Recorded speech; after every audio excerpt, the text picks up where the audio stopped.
and this is part 5 of Revelation. Now we will talk about the explanation of the book, tafsil al-kitab. We have said that the explanation of the book refers to a third category of verses, those that are neither ambiguous nor definite. These verses were revealed directly from Allah, and because of their in-between status, they transcend the division between definite and ambiguous. The following verses show how this category is connected to the other parts of the book. The verse says, "This Quran is not such as can be produced by other than God. On the contrary, it is a confirmation of revelation that went with it, and the full explanation of the book, tafsil al-kitab, wherein there is no doubt from the Lord of the world." Yunus, verse 37. Also, there is in their stories instructions for men endued with understanding. It is not a tale invented, but a confirmation of what went with it, a detailed exposition, tafsil, of all things, and a guide and a mercy to any such as believe. Yusuf, verse 111. Also, ALR, Alif Lam Ra. This is a book with verses basic or fundamental of established meaning, further explained in detail, Fussalat, from one who is wise and well acquainted with all things. Hud, verse 1. Also, say, shall I seek for judge other than God, when He it is who has sent unto you the book, explained in detail, mufassalan?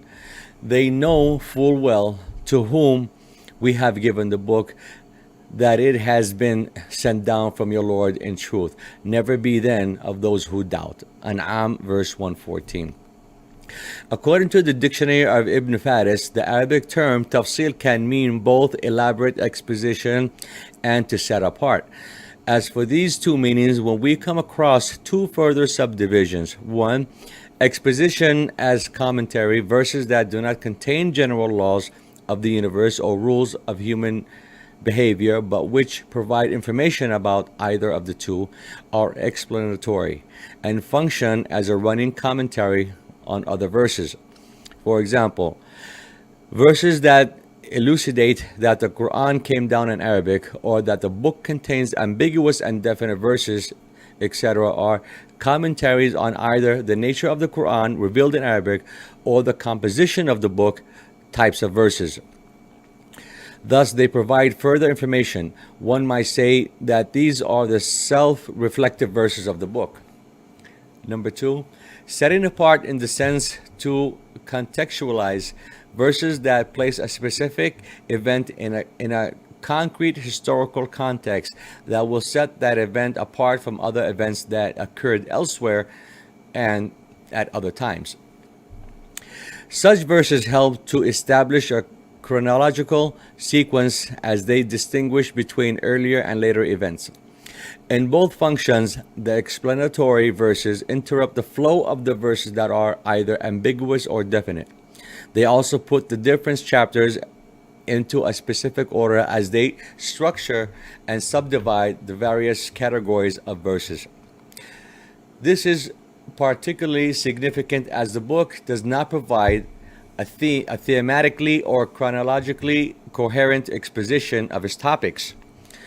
Instructions concerning issues of family law, for example, are scattered throughout different chapters, in example, Baqarah, Nisa, Ma'idah, without attempting to introduce either a systematic order or consistent argument.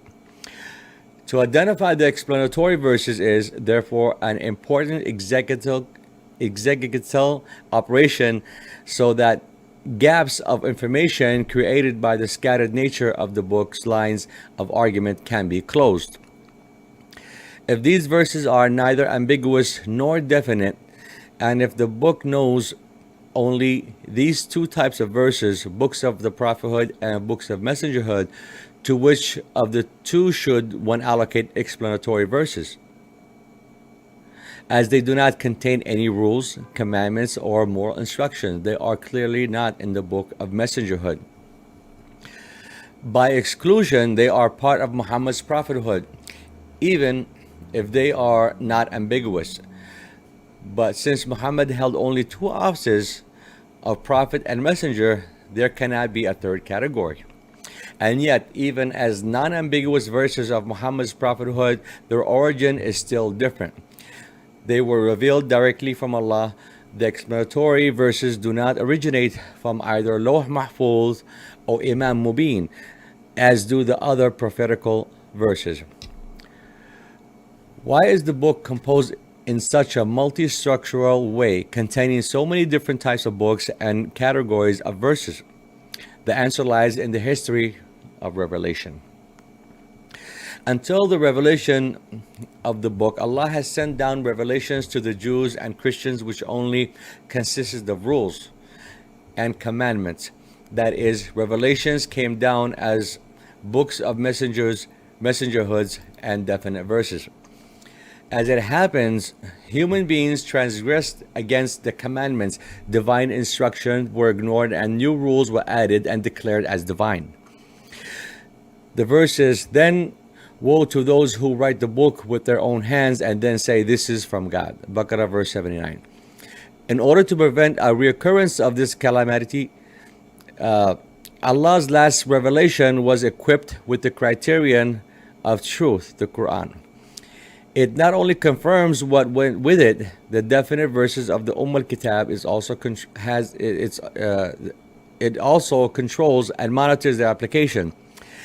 That is why the two books and the three categories of verses are so harmoniously intertwined in the text, and why they are so precisely mathematically arranged in a manner that has until now escaped the penetrating views of so many commentators on the divine text.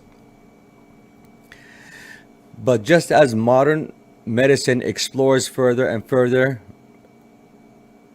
the complexities of the genes, tissues, and organs of the human body, and just as the natural science correlates more and more the different signs of changes in the weather, climate, and human habitats, so does a contemporary reading of the book.